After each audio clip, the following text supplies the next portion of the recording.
Hey, ESPN, I'm Jack. I'm the co-founder of Crack.com. And I'm Miles, a former lobbyist that loves soccer and gets very nervous when I'm pulled over by the police. And we're the hosts of The Daily Zeitgeist, a daily comedic news podcast that covers politics, pop culture, and we're both big sports fans. I'm actually named after my grandfather, legendary NBA coach Dr. Jack Ramsey. Oh, well, I'm named after Miles Davis, a legendary heroin addict who is not my grandfather. It's not a competition. So search The Daily Zeitgeist on Apple Podcasts, Spotify, or wherever fine podcasts, or give it away for free.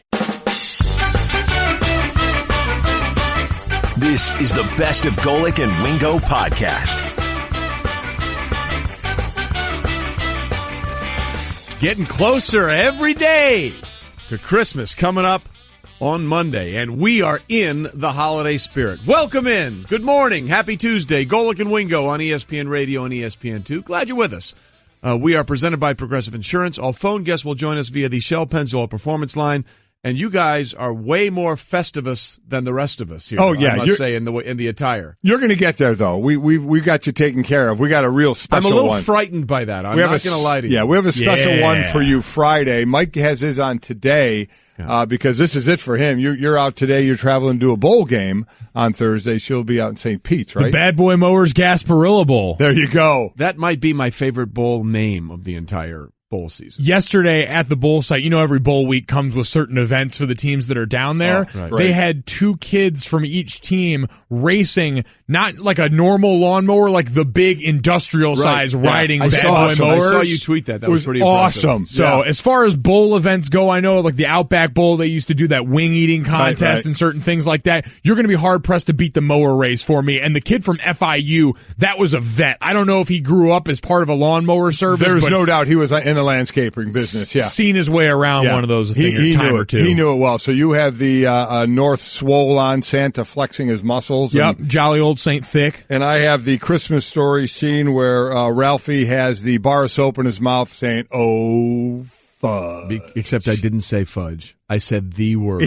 The one word you can never, ever say. You're going to win, though, Friday, what I have for you. Yeah. You're gonna I feel win. like when you say I'm going to win, I feel like I'm actually going to lose. You're going to lose. We're all going to win. There it is. Yeah, I think that's pretty much it. That's more of an appropriate description of what's coming at the end of the week. Yeah, I would say so. And today we're going to steal a few of the things you've done on First and Last year, 25 decisions. Yeah, 25 days of decisions. There. Yeah, we went heavy Christmas today because, as you mentioned, I'm out for the rest of this week on Bowl Week. The next time you see me on ESPN Radio, I'll be filling in for you guys on Christmas Day here. Right. So we got to, figured we'd get in the holiday spirit and get at the heart of a lot of the issues that surround Christmas. Yeah. By the way, you're going where? What's the bowl game you're covering again? The Bad Boy Mowers Gasparilla Bowl. And that's wonderful, and I'm excited about that bowl game, and I'm happy for you. But honestly, to me, the bowl game is tonight. It's tonight. We got you covered. Yeah. ESPN Radio has the Cheribundi Tart Cherry Boca Raton Bowl.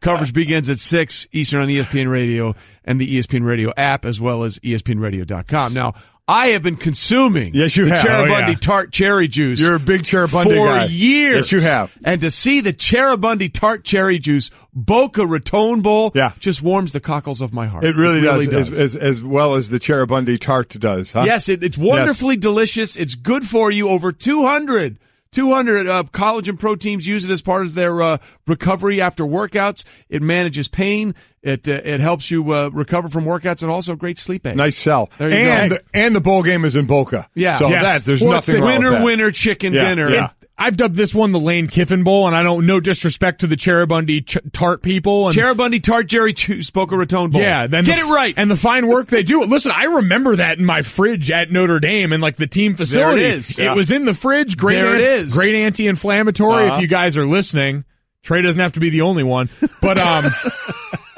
just in case. But no, this is the Lane Kiffin Bowl. FAU is playing basically a home game in Boca Raton. They've been dominant this season, and it look to continue that going forward. And Lane Kiffin's going to stick around there for another year and continue to be living his best life in that home. He can be the ultimate troll because it's not a school that people are going to push back on. They're going to let him live. Like the biggest spread of any bowl game in like 40 years. They're like 22.5-point favorites over Akron. I would like to point out that in this opening 4 minutes of the show, you have now said Lane Kiffin is coaching two different schools, FAU and FIU. I didn't say he was coaching FIU. Oh, yeah, I? the first part in the Gasparilla after. I don't think he did. He did. No? Well, we'll get a replay. We'll have to get it. FIU and FAU. You're going to have to go back and check the tape on this one because I feel pretty confident in knowing my coach because FIU is Butch Davis. That's a big name in his own right. I'm not saying you didn't know. You probably just messed it up. We'll have to hear that one. I think on you tape. succumbed to the pressure. Listen, sometimes people succumb. All right. So lots to get to, and we'll get into more of the Cheribundi Tart Cherry Juice Boca Raton Bowl. We will. Later on. That's impressive how you say it. Really, it just rolls off the tongue. 80% of the things you misspeak on this show, but correct. That one rolls right off your tongue, doesn't it? You have to stick a few. That's the one you have to stick. So we are glad you're with us. By the way, we are going to put this up on the poll question because I thought Junior great on first and last. And we're gonna have these throughout the week as we get ready for Christmas. We're stealing from your show. By the way, if you don't celebrate Christmas, I get it. We all do. So just sort of be along for the ride. Right. What would you rather have? Fake tree, real tree? Put it up on the poll. Golic and Wingo, and we'd love to get your running sort of reactions to this because I think, Mike, you and I are of the same ilk for the same reasons. I love listen, growing up, it was always a real tree. We'd go cut down a real tree. When the boys were young, again, sorry, Sydney, it was before you were born. Like everything else good in life? Yeah. Let's move on. We'd go cut down a tree, right? We'd cut down a tree, and I always had a real tree, but I always forgot to water it. I always dried it out. I never put the water in. It dried out. The needles dried out. They fell off everywhere, and they made a mess in the house. And not only that, it became a monster fire hazard as well. So my wife, Chris, God love her, she kept giving me a chance. You get another chance. You get another chance. After about 4 or 5 chances, she said, if you blow it this year, it's fake from there on out. And listen, I had it. It was my responsibility, and I blew it. I dried out another tree. I had another fire hazard in a house with kids, so I had to give up the dream of always having the live tree, and now we have a fake tree. Yeah, I wasn't given the chance. I was just told we're getting a fake tree. Well, see, then there's that way, too. So put it up there, and we'll get your responses to that, Golic and Wingo. Oh, fake tree. Real tree. We'll Never have that real updated. tree? Always had real trees. No, I mean when when the kids were young, we did all that, and then at one point I was told, now we're getting a fake tree. When that was it. And that was it. The fake tree with the lights already strung in it too. You're just saving yourself so much of a hassle. You are. Yep. Although it's worth noting, Allie, who produces First and Last on my show over here, her husband's a firefighter, and she said there are very real trees every year because one of the things, every guy that's a firefighter has a little pyro in him, and so they love rounding up Christmas trees at the end of the season and then lighting them all on fire from the top down, having a big bonfire and carrying them over their heads because they burn really quick too. So the firefighters protecting your neighborhood are also probably running around burning down Christmas trees. That's good to know. That's more information than I needed to know. Welcome to the dark side. And we'll just move on and we'll update that poll throughout the show here on Golic and Wingo. Mm-hmm. Okay, so it was a big night in the NBA for something that happened at the half. Kobe Bryant had his jersey retired. Scratch that. Kobe Bryant had his jerseys retired. And I wonder, what is a bigger honor? Is it a bigger honor to have your jersey retired at 2 different teams, at 2 different stadiums, or for one team to say, you know what? You were so good in both the 8 and the 24, we're going to hang them both. Well, I mean, it's the first time it's ever happened, so we have nothing to really compare it to. And the one good thing about that, I think, for people is he played with one team. Yeah. Even though he went through that spell of the thought of going to he wanted to traded to Chicago possibly. He ended up all his years with the Lakers. So there's something to that. He was drafted by the Hornets, as we all know. Then they made the trade. So there is something to doing everything on one team. But if you're asking me what I'd rather have, I'd rather have 2 jerseys by 2 different teams retired.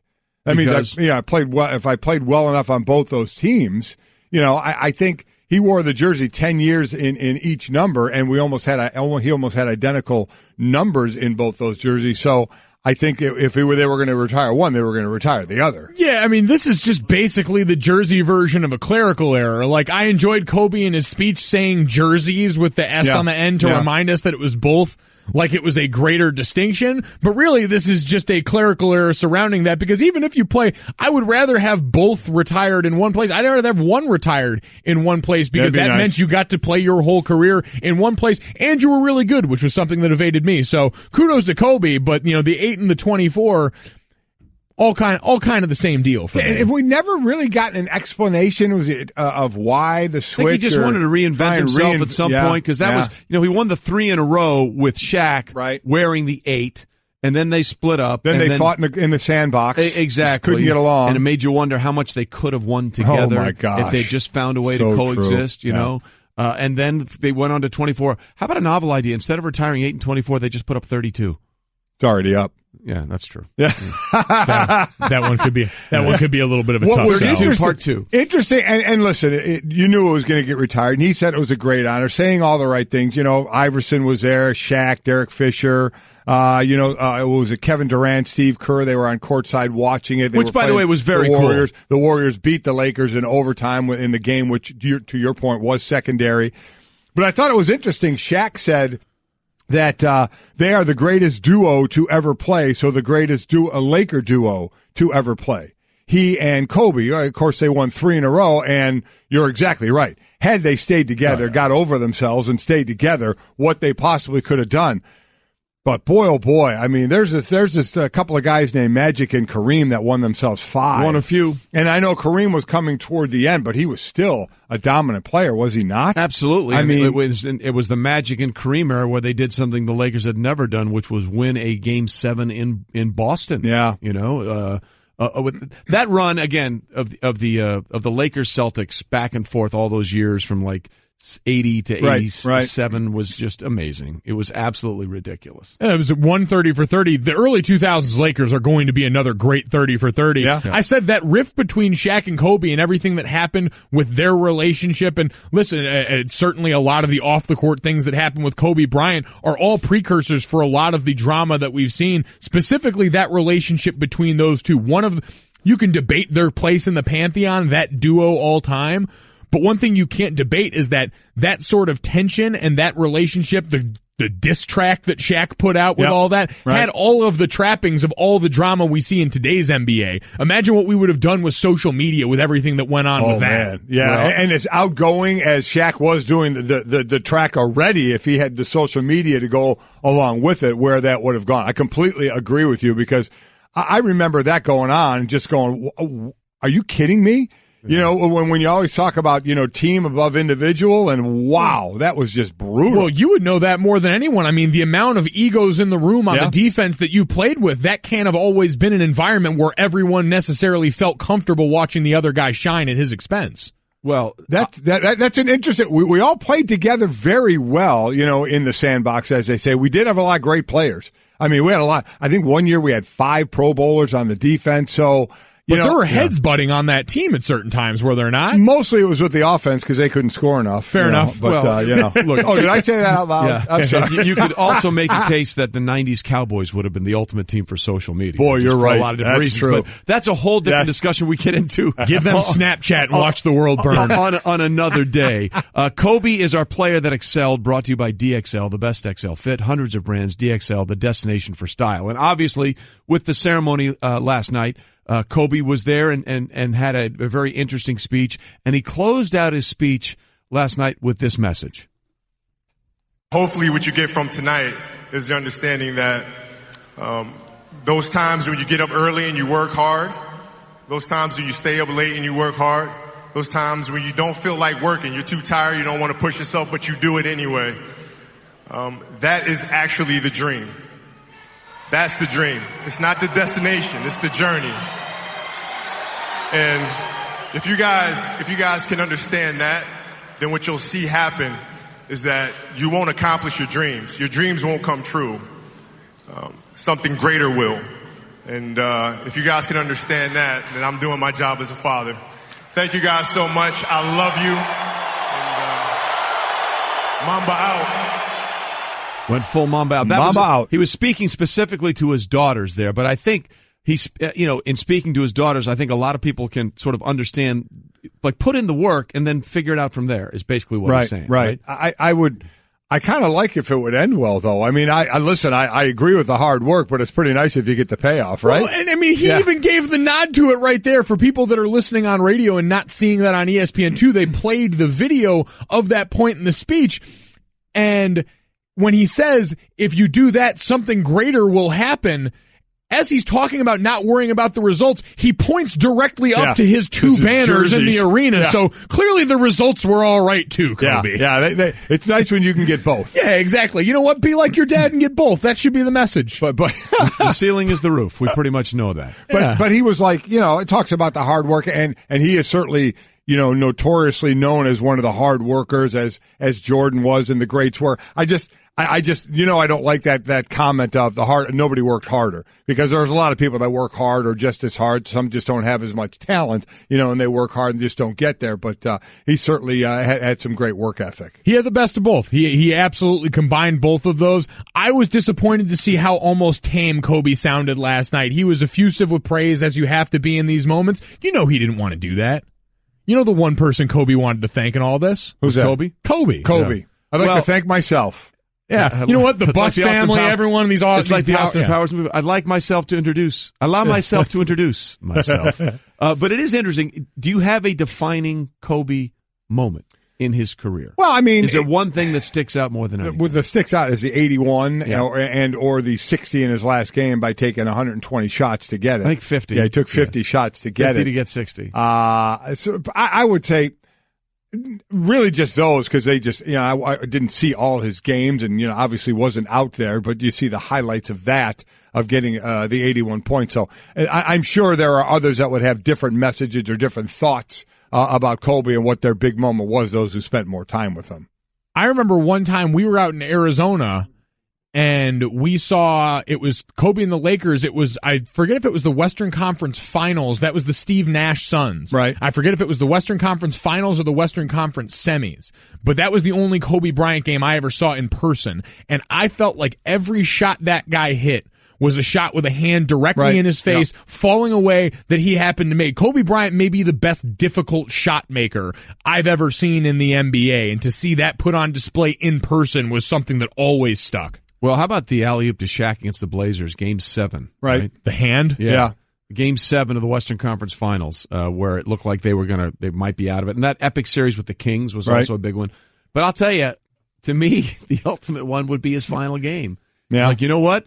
I'm going out the way I came in. Going out in style, man. I'm going to put up as many points as I possibly can. And this night is, let's be honest. That night was all about him. And he made sure it was all about him. Yeah. That was the Sam's Club volume shooting game. Some people are superstars and all-timers, and they shy away from the spotlight. No. Others look to the spotlight and say, hey, move that. It's not directly on me just yet. Move it over a little bit and let's get it right on my face. Yeah. Look, he came into this. Look, he didn't want to play in Charlotte. They made the trade for Vlade Divac to get him out there. He orchestrated that. He orchestrated his final game. And when you can do all those kind of things from the beginning of your career to the end of it, you know that not only do you have supreme confidence in yourself, everybody you've played with or played against has that supreme confidence in you. Here's what Paul Pierce had to say about Kobe yesterday. His competitive fire and just his work ethic, and he was able to influence a whole generation, with his fire, his passion, because we just came off the Jordan era and we were like, who's next to hold the torch? Who's going to be that guy with the flair and the showmanship along with the fire? And it was him. And it's just like, you got to have a lot of respect for Kobe, what he was able to accomplish, especially after, Jordan was done. It was like, now we got another guy in his mold, and he was able to put together 5 championships himself. Look, the Mamba mentality, we sort of talked about it a little bit. Right. That's a real thing. I mean, he had a focus and a laser-like issue. Like, I don't care. I want to.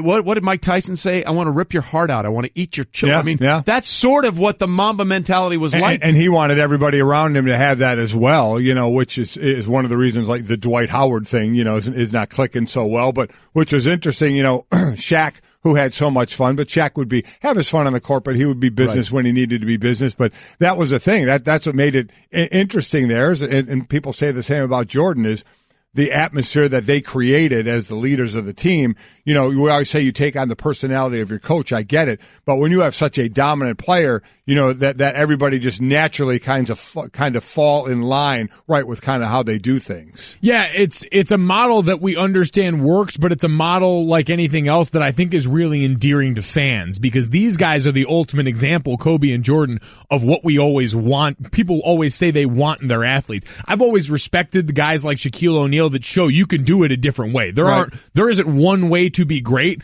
but if people were to choose the one way they wanted their athletes to be great, it would be the way Kobe was. It would be the way Jordan was. And it's so interesting. We sit there and had all this conversation about, wow, I can't believe Kyrie wants to leave LeBron. His best chance to win a championship is to stay with LeBron. They've already won a championship. Well, go back a couple of decades. That's what you saw there, right? Right. Absolutely. You saw him win 3 in a row, and Kobe wanted to win. We wanted to be Batman. He wanted to be the lone man. He wanted to be the Lone Ranger. He wanted to be the top dog, and that thing just wasn't going to work anymore. So it's not like what we saw this year with Kyrie was new. So it raises an interesting question, and Kyrie is actually a good answer there.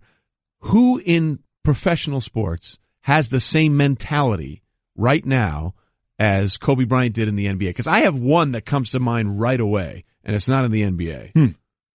Oh, the NBA comp is easy. You think so? Russell Westbrook. Over and done with. He is, I'd say, the only one that's got that same level of, he said it himself, the ball is my only friend when I'm out there on the court, in front of all his teammates, who he's very clearly showing aren't his friends in that situation. They're acquaintances. He's the one guy who you really believe it, because when Kobe did it, it wasn't an act, it wasn't something he had to force, that was what he believed, and that's the same with Russ. Golick and Wingo, the podcast. Trey Wingo and Mike Golick Sr. We've had some interesting things on Twitter about some of the things we're talking about, including who has the Mamba mentality out there right now. And Dave writes in, Conor McGregor has the Kobe mentality. Yes, he does, but I think it's different in a combat sport. You kind of almost have to have that mentality to survive, right? Yeah, I agree with that, but some have it more than others. Like Mayweather's more of that defensive type of a boxer. Mike Tyson in his prime, when the bell rang, he was coming across the ring to kill you. So, I think there was a difference, even though it's a combat sport, there's a difference in how some people approach it. Yeah, I think to Kobe's point in his speech, most of what he sees as that mentality has to do with the preparation, and so maybe that's where you could argue those guys are similar and such a singular focus towards their goal. I saw, and the same date last year, Tim Duncan's jersey was retired, and this question has come up to me, or at least I certainly have asked it, who had the better career? Who's a better player all time, Tim Duncan or Kobe Bryant? Because I can tell you right now, and maybe it's you look at the position and how deep it is more than anything else. If you're making an all-time team, Tim Duncan's your starting 4. Yep. Kobe Bryant is not going to be in the starting unit for your all-time starting 5, right?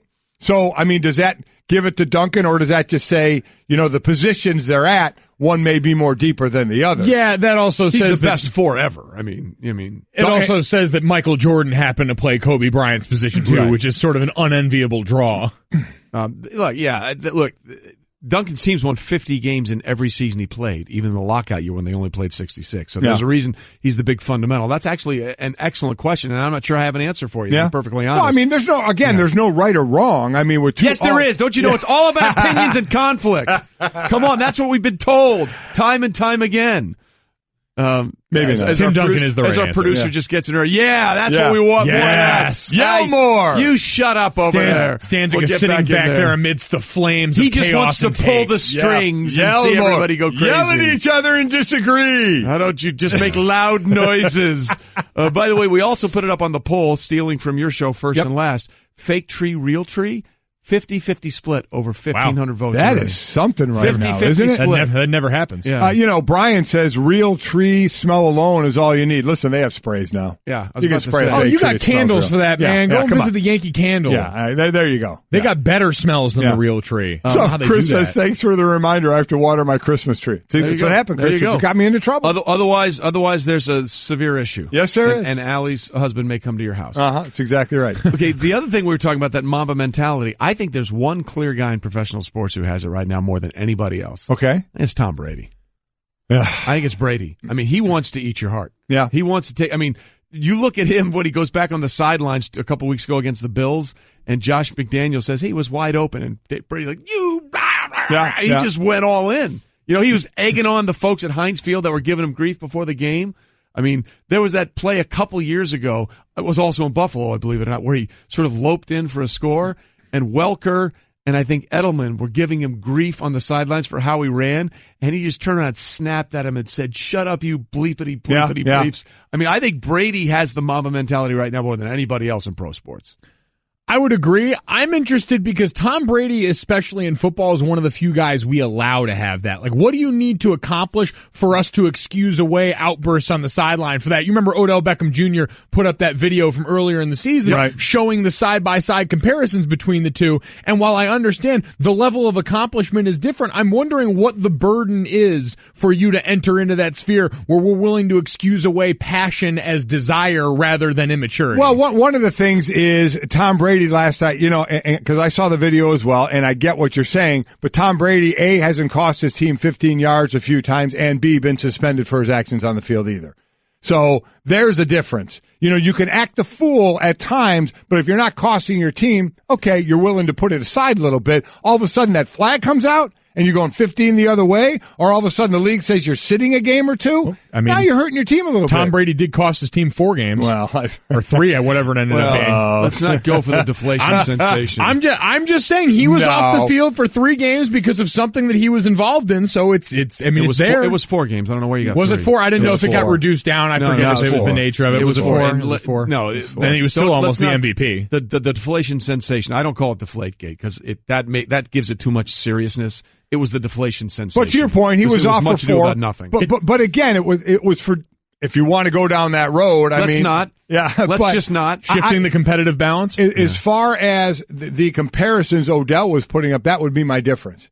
There's going nuts on the sideline, which you and I have seen many, many times from our own teammates and maybe ourselves occasionally. But when you start costing your team because of those outbursts, to me, that starts to be a little bit of a difference. Oh, I get it. That just wasn't what was being compared. You know, we still look at him showing emotion on the sideline and we say, that guy's immature. He needs to get his act together. Now, I understand you can marry those 2 series of events and say that there's correlation, but to me, looking at the 2, they're still kind of separate. We understand the stuff that happens in the white lines. We usually separate, but with him, we don't. No, I disagree with that. I mean, look, I think that because to Senior's point, whenever you see Brady on the sidelines freaking out, it doesn't affect how the team plays. I mean, I remember the Monday night game a couple of years ago in Minnesota where Odell was so freaked out that his own teammates had to grab him and say, "Look, man, you need to calm down." The difference would be, in my opinion, not only what they've accomplished, but Brady's outbursts seem to focus him more, or it seems like the Odell outbursts seem to get him out of what he's supposed to be doing. And I think that's a massive difference. If we can back that up, because really took until that game after the whole issue with the trip down to Miami where we finally saw enough of a drop-off to say, all right, maybe you've gone too far. Right. Because every other time, what's the one reason we'd always kind of excuse it away? Because he still goes out there and balls. Well, yeah, they never thought about, you know, people say, oh, suspend him. You're like, wait a minute. Tom Coughlin's like, I'm not taking my best guy off the field. You know, I'll only go so far. And there is, I think, part of him that may regret that now, but, you know, hindsight's always 20/20. Well, and at the time, when you're a coach and your best player is right there, you're like, yeah, you know what, maybe I'll find another way to discipline him because I'd like him on the field. Go back to the 2015 regular season game against Carolina at MetLife Stadium, where he and Josh Norman, both of them, became completely personal, and it took it completely out of the game. You know, they were out there taking shots at each other left and right, and there were penalty flags that were flying left and right. I get what you're saying about Brady. I understand that. But at the end of the day, I don't think I've ever seen him do anything on the field that has cost his team 15 yards. No, I get that. I guess I'm still, and this is maybe even less about Odell. He was just the one that provided the side-by-side example. But in general, I don't feel like we're always that forgiving. I feel like for certain guys, passion can get lumped into this positive idea. I would agree. To your point, I think it would happen that Tom Brady would get the benefit of the doubt a little more because he's the GOAT. and has all those rings, so you may give him a little more leeway. Exactly. We confirm bias with the results that we see at the end. We don't focus on the process like Kobe Bryant told us to do. Yeah, exactly. And then point to the roof so the results don't matter. By the way, tweet us at which current athlete you think in any sport has the Mamba mentality at Golick and Wingo. We'll read those throughout the day. Yeah, I'd be interested to see what people think, what their definition is of that Mamba mentality in today's sports. I will say this, the other thing too, this past season, Antonio Brown was wide open for a play and freaked out on the sidelines, and people were getting all in his grill. It was the Ravens loss, or the Ravens game, I think, that they ended up winning. And I was like, why? That's the one time I've ever seen Antonio Brown freak out, and people went nuts. He had to apologize. I thought that was crazy. I thought that was stupid. Well, remember, this was also coming off the videotaping, that wasn't too long ago. It was in the playoffs. In the playoffs, but so he kind of was like already in the news for somewhat that. And people started making the comparisons then as well. And that was the difference of like a Tom Brady. If Tom Brady's yelling about something that's going on in the field, Antonio Brown was yelling about something about himself, which makes it look like a selfish thing. Hey, I'm open. Throw me the ball. He was open. He was open, but I mean, so now it's again, look at me. I was open. Throw me the ball, or I'm going to kick Gatorade bottles over, and canister over because I was so open, and I want you to know I'm mad about it. By the way, it's a bit much, maybe, but he was wide open, and he's the first player in NFL history with 5 straight seasons with 100 catches. So I would keep throwing him the ball. And we broke that play down, and we're getting way too technical here. I get it. We broke that play down, and Ben just wasn't patient with the route. Yeah. I mean, he was open for a 60-yard touchdown. I know he was, and he only gets thrown the ball maybe 2 or 3 times. So, gosh, he really missed out on that opportunity. Hey, I'm sorry, but he's your best player. And you play to win the game. That's all I'm saying, and we're going to play Herm forever. Herm, I love you, man. I hope you're doing well in Tempe. Golick and Wingo, the podcast. What a day, what a show, what a time. I tell you what, a great sports night last night, no doubt about it. 1, 2, 3, 4. Hey everyone, Mike Golick here. Support for the Mike and Mike podcast comes from our friends at Rocket Mortgage by Quicken Loans. Chances are you're confident when it comes to your work, your hobbies, your life. Rocket Mortgage gives you that same level of confidence when it comes to buying a home or refinancing your existing home loan. Rocket Mortgage is simple, allowing you to fully understand all the details and be confident you're getting the right mortgage for you. To get started, go to rocketmortgage.com/Mikes. Equal housing lender, licensed in all 50 states, NMLS, consumeraccess.org number 3030. Blue Moon is brewed with Valencia orange peel and a touch of coriander. It's a creative twist on a Belgian-style wheat ale for a taste that shines brighter. Taste responsibly. Blue Moon Brewing Company, Golden, Colorado. Steve Young joins us, our NFL analyst, joins us on the Shell Pennzoil Performance Line. Join the Fuel Rewards program now at fuelrewards.com/gold. Steve, hard-hitting question first. Christmas tree, real or fake? Why would you ever put a fake one out? Oh, dude. Come to the dark side, brother. Steve, come to the dark side, Steve. No sense. I'll just answer I go up and cut them down. You have to take the flatbed up there and back it up and try to haul it down. And I mean, this is a whole scene. I mean, that's an offensive question, Trey. Offensive. That's 50-50 on the poll, so 50% think you're offensive. So so you know. And quite honestly, Steve, I'm with you. We were both with you, but it was my own fault. I dried out too many trees, so I made them fire hazards in my own home with kids growing up. So I kind of put myself in a bad situation. But because you're right, going out when the kids were younger and cutting down the tree was fantastic. You know what? Just get the fake tree and then flock it. That's the ultimate. There you go. The ultimate no-no. That's it. You know what I mean? That's the ultimate no-no. Or you can also get it pre-lit, as Tim has. There you go. Get the lights on it. He has the lighting there. Costco, bro. That's. You might as well just keep the Halloween lights up. Don't even go there. Steve is strongly the Palo Alto. Steve Young is strongly in going through those tough highways in Palo Alto and finding that flatbread and chopping down a tree nowhere in Palo Alto, California. Mean streets. Mean streets of Palo Alto, just like where we grew up. The mean streets of Greenwich, Connecticut. Greenwich. Okay, that's Steve. Right. I mean, tough out there. It is. Someone has to do it. All right. So the Falcons beat the Bucs. And they control their own fate or destiny, if you will. They win their last 2 games. They're going to be the NFC South champs for a second straight year. But are you concerned about anything you saw in the Monday night game with them? Yeah, and I've been concerned all year. And, everyone wants to say it's Steve Sarkisian's the new offensive coordinator. Kyle Shanahan's gone. There's something, but there is something amiss.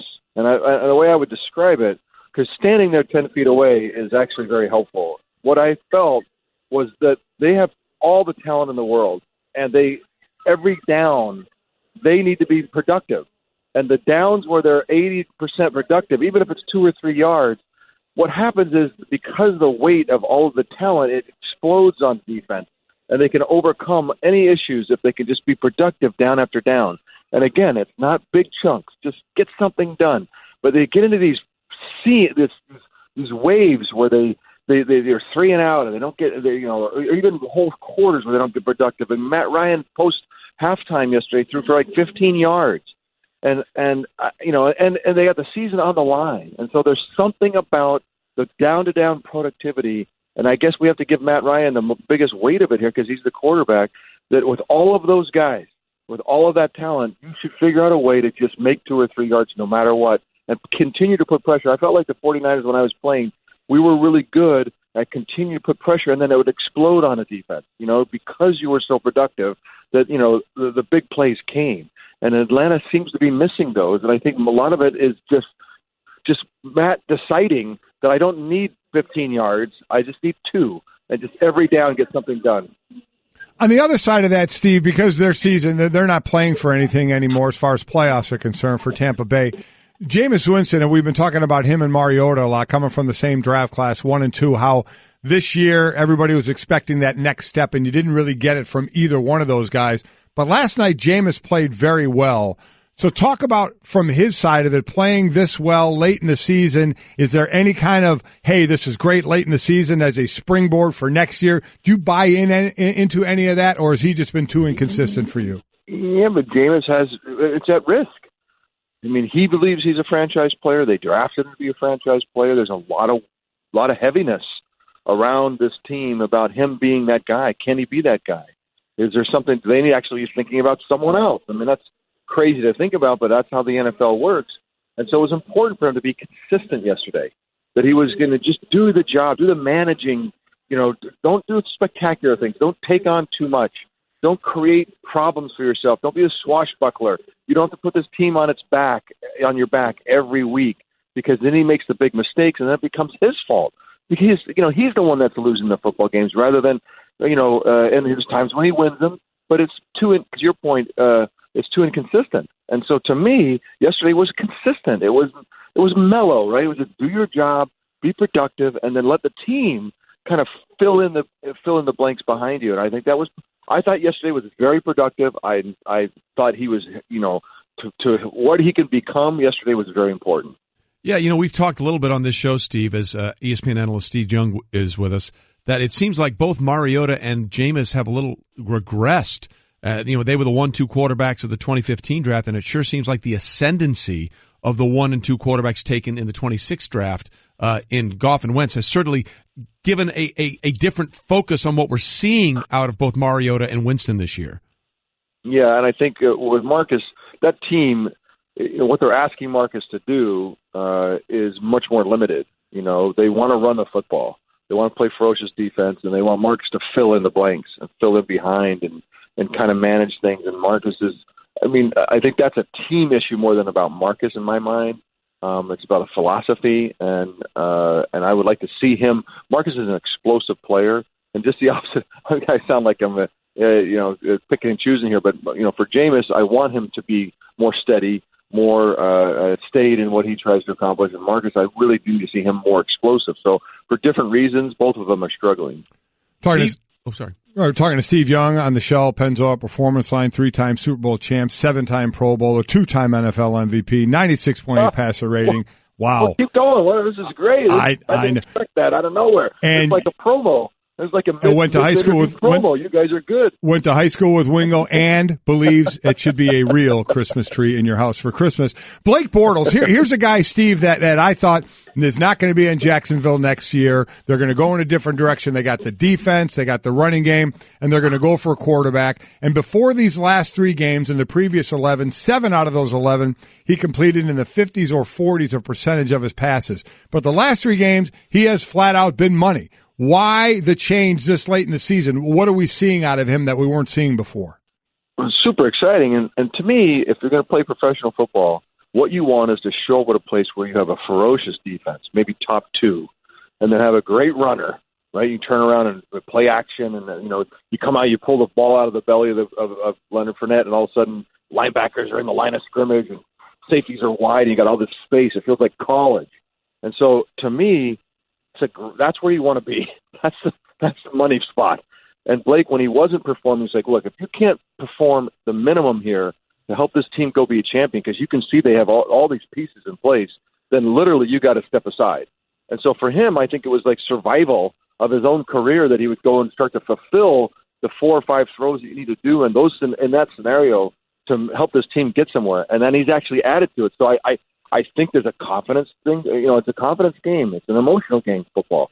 And so it's not always just, it's purely on talent. And I can see that he's gaining confidence. The team's gaining confidence. Then the play caller gains confidence, and they call better plays. And because he comes out of play action and people are open, and he can hit the 1 or 2 guys, to go 1-2 on split the field and have to go 1-2. So those are all real positive developments for the Jaguars. And then if he can actually start to be the reason, which the last couple of weeks, that's when the Jags. You think, be honest.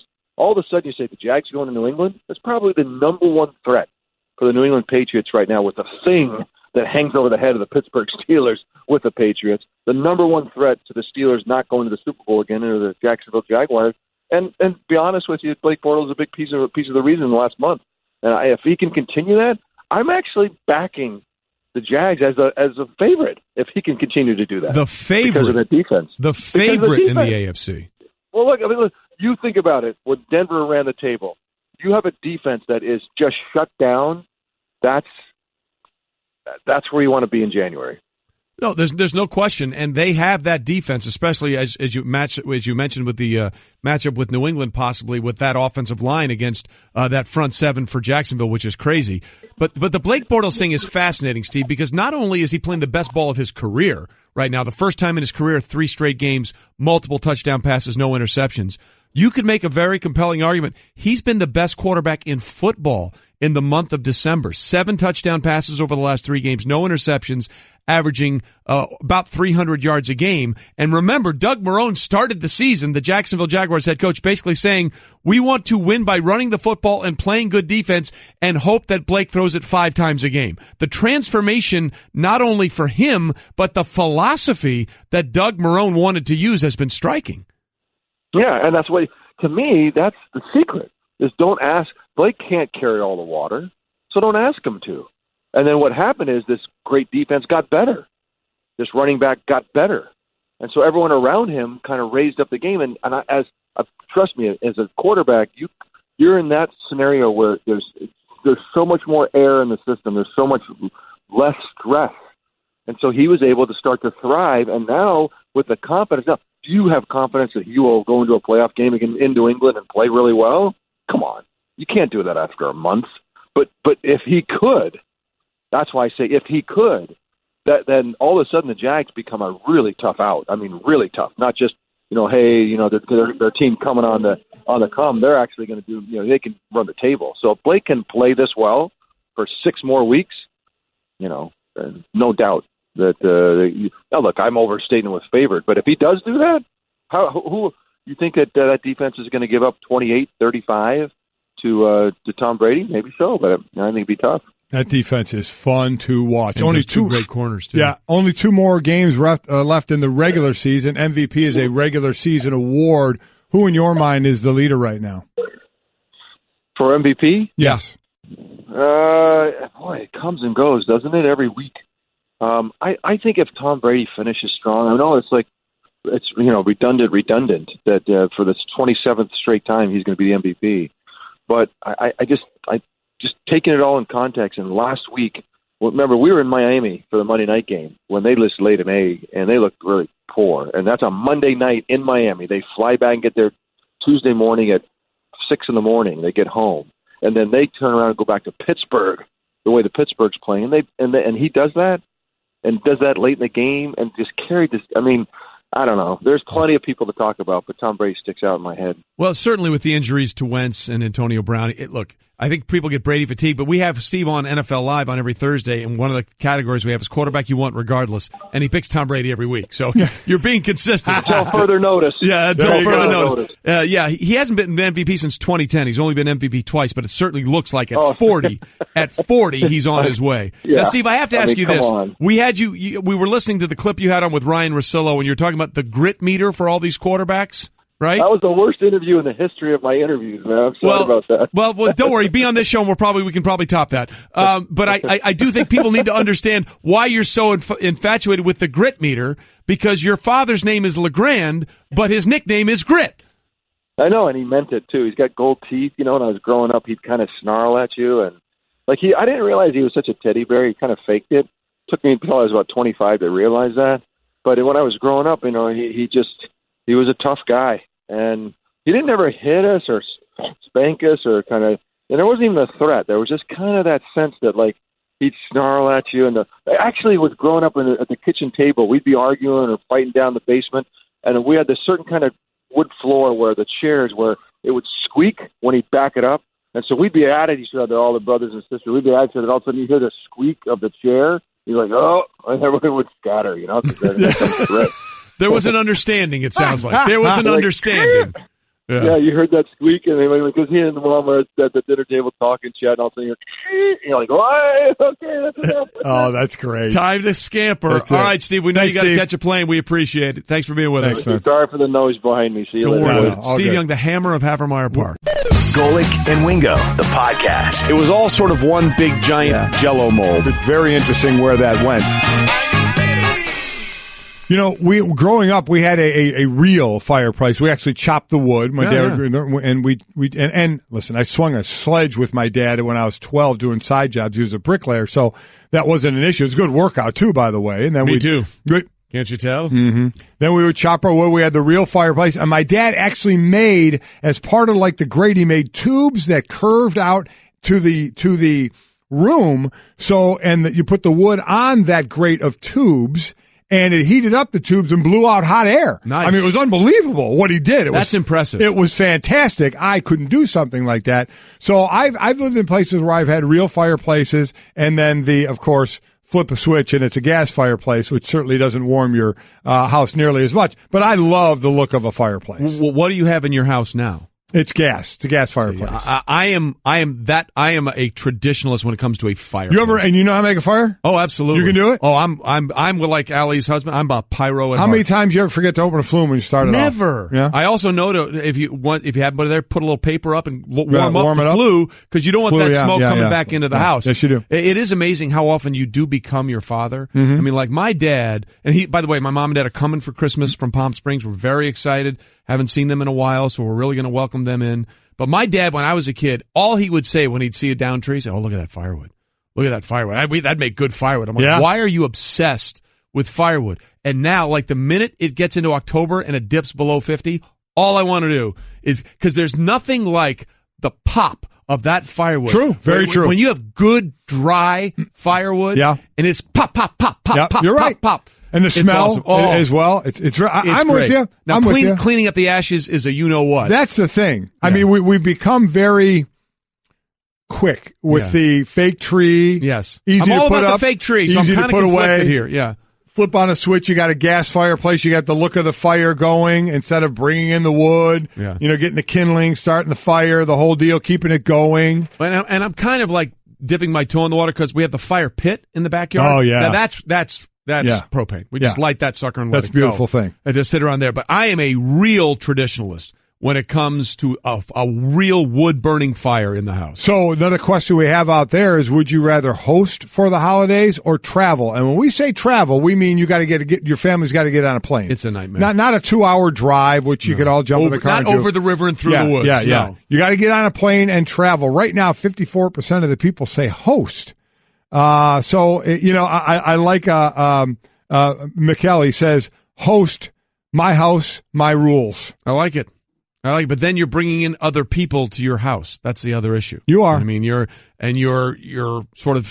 losing control of your inner sanctum, for lack of a better term.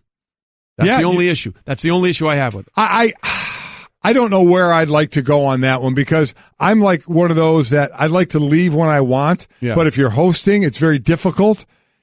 Where's Mike? Oh, he went upstairs and laying in his in bed. Yeah. And everybody else is in your house. Yeah. You kind of can't, if you're somewhere else, can't drift away, and you feel like you want to go, you can. How about hosting a destination Christmas? That might be the best way to do it, right?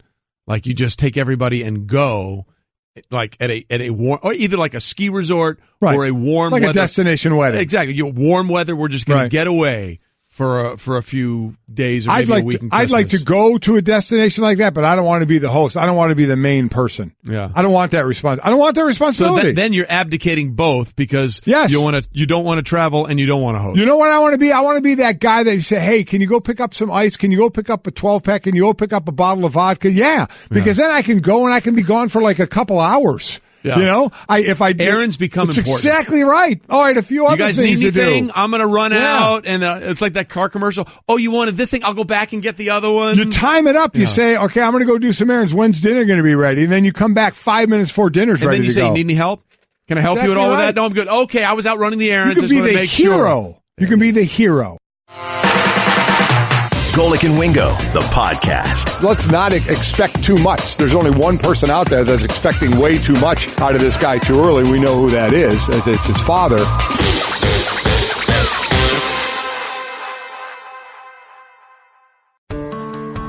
Blue Moon is brewed with Valencia orange peel and a touch of coriander. It's a creative twist on a Belgian-style wheat ale for a taste that shines brighter. Taste responsibly. Blue Moon Brewing Company, Golden, Colorado. ESPN NFL front office insider Louis Riddick has wandered in the studio and is wondering, what the hell did I just walk into? Yeah. Much more than anything else. I'm just listening, man. Well, let's start right off the bat. You know what? Go ahead. Team Cliff, huh? That's the Team Cliff. Is that trending yet? At the end of the day, I can try and say something, but he can just shut off my microphone and then nobody can hear me. So let's just keep going with some of the themes. Fake tree or real tree? Christmas tree. I'm kind of both. Yeah? Yeah, there's some nice... Whoa, wait. I just got yelled at for everybody behind the glass. You can't be both. Okay, on radio. Okay, fine, real. I love real. I'm with you. They'll be whatever you want. Yeah, I'm real. Okay. Keep it real. All right. Now, what was the other one? Oh, host or travel on Christmas? And when travel, you got to get on a plane. You got to get on a plane and travel somewhere. Oh, no, then you host. You want to host? Yeah. I'm not of all them people in your house? No, but that's, you know what, though? See, look, as I've gotten older, look, I'm very good at telling you, get out. Just get out. And your trip is, I'll let you know when it's over. By the way, that is the Straight Talk. He's here to give us the Straight Talk Wireless, best phones, best networks, no contracts. And the last one, would you rather your house be decorated like Christmas Vacation, gaudy, lights everywhere, or not one Christmas light? Gaudy. There you go. Yeah. Okay. I'm into the spirit. Oh, man. absolutely. The more lights, the better. Nice. Electric bill for days. There you go. Yeah. For days and months, by the way. By the way, it's 100% to none on Golic or Cliff right now. It's only one vote, and it's mine, but that's irrelevant as we continue here with Louis Riddick. All right, let's. You brought this up yesterday, and we've talked about this a lot. It's over for the Packers. Mm-hmm. Season's over. I mean, they have 2 games to play. They're not making the playoffs. And the point you made yesterday about Aaron Rodgers, I think, was very astute. He's healthy enough to play, but he's really not healthy. Right. So is there any way you think they should put him out there for these final 2 games? No. Like I said, if they had an owner to go to, which they don't because they're publicly owned, I'd be in as a GM. I'd be in there telling them, look, as I said, he's healthy enough to play. Obviously, he was able to get out there, move around, put the ball where he needed to be for the most part, although he had some bad throws, some bad interceptions. But look, all I would do is, for anybody who wanted to debate me, I'd be like, can you get me his X-ray, please? Yeah. Exhibit A, and just show it. Just show the plates and the screws in the shoulder right now, and it's his throwing arm, and he's the franchise, and we're not going to the playoffs. So what's the point? You're going up against the Minnesota Vikings, who can rush the passer better than the team that you just played. They will wreck him. I'm just telling you, this offensive line, it's not good enough to protect him right now. And would I put him out there if we were still in the hunt? Yeah, of course. He would be. But right now, let him get 100% healthy relative to what his shoulder can ever be at this point. It'll never be 100% healthy with all those screws in it. Why play him? Let me ask it this way, because I'm with you, and certainly the last thing you do is ask the player, because ain't a player worth his salt that's not going to say, I want to be out there and play. what if, and this is what a lot of coaches has said, is I asked them, how much say do you have? And they say, well, if he's medically cleared. I said, well, what's the step after that? Yeah. He said, we go to the doctor and we say, so if they go to the doctor right now and say, Doc, does he have more of a chance of hurting it playing this Sunday, more chance then, or waiting till next September to play again? And what if the doctor says, doesn't matter, it's fine, we would have just as much a chance of hurting it again next September as he did this Sunday? Would you play him then? Because that's what a lot of coaches say. That's the next question you ask. I think for Aaron, because it's his throwing arm, and considering how much it, from what it sounds like, it was reconstructed and put back together, I just couldn't imagine the fact that, well, all right, if there's a equal chance of him hurting it or not hurting it, still the fact, though, what if he did hurt it? Yeah. Because he played.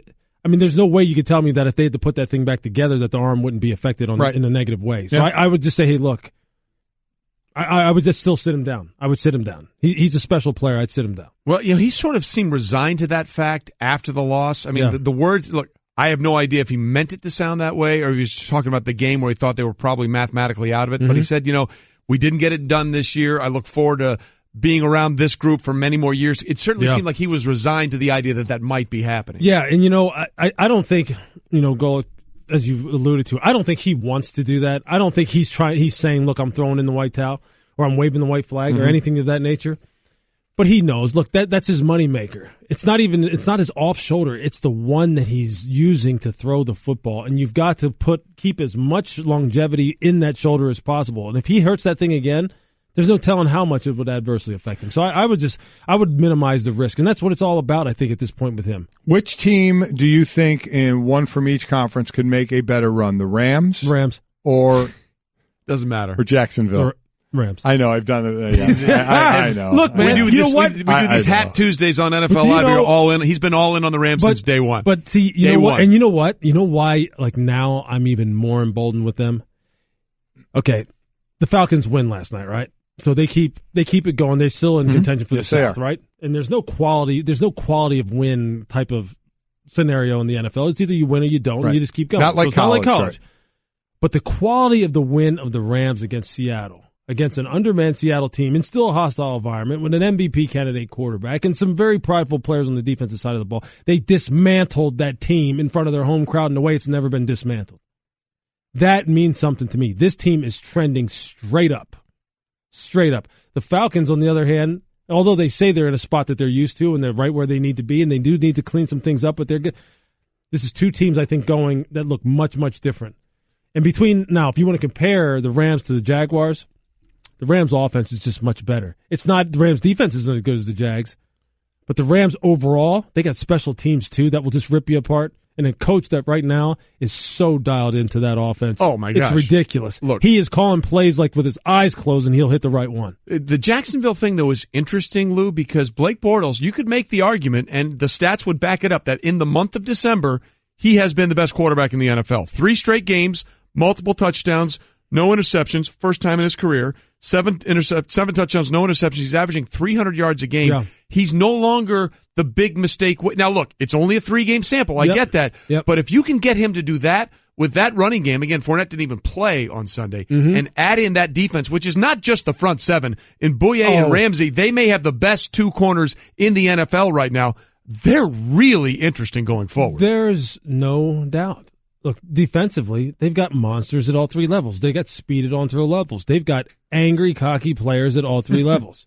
And it's fun to watch because, look, I love a good defensive battle. I love a great defense. And you're right on Blake. If you objectively look at it and try not to hold his past against him, the guy's playing some good football. Give Doug Marrone, give Tom Coughlin a ton of credit. Give Dave Caldwell, their GM, a ton of credit for finally getting all of that talent acquisition that they have been gaining over the past 3-4 years to play up to its level. But I'm just thinking, I think the Rams are in for a magical type of run. I think the Rams are going to turn this around in a way that no one saw coming. And I think the Rams are just going to continue to fortify my position of this. Coaching matters more than you ever think it did. Because Jared Goff and Todd Gurley themselves, just those 2 players, to see what they are doing this year as opposed to last year, you get coaching. Look, when you're making a coaching hire, you better get it right. You better vet it out to the max. and make sure that those guys are able to get the most out of players, develop the relationships with players, see the long-term vision for players.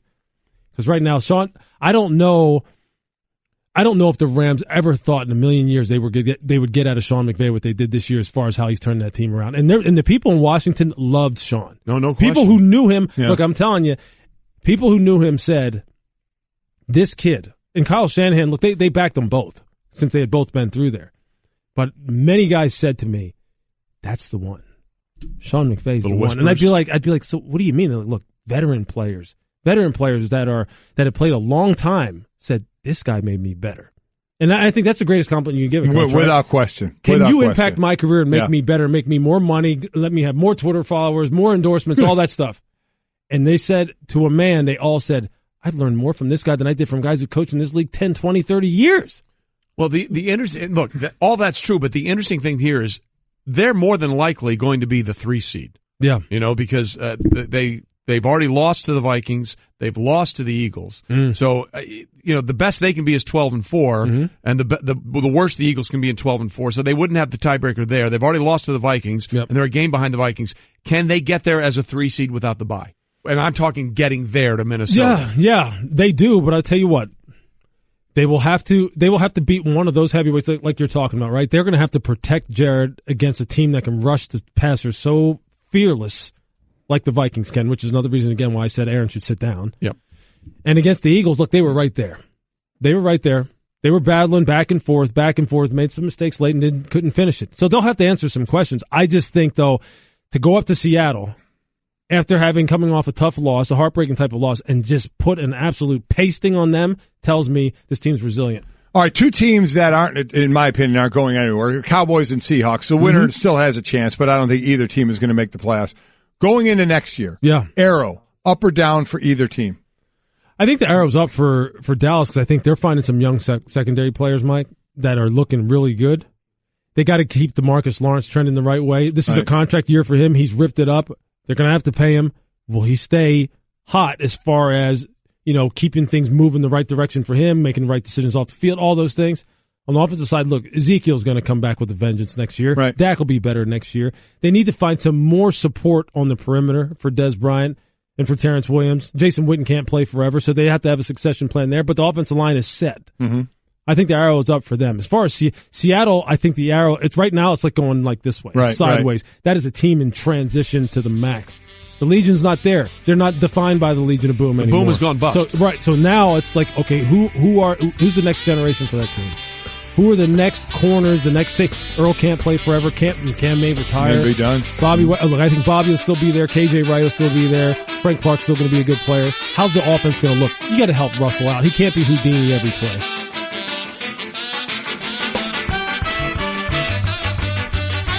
This has been the Best of Golic and Wingo podcast. Make sure to subscribe on the ESPN app, Apple Podcasts, and to listen every weekday morning at 6 Eastern on ESPN Radio, ESPN2, and the ESPN app.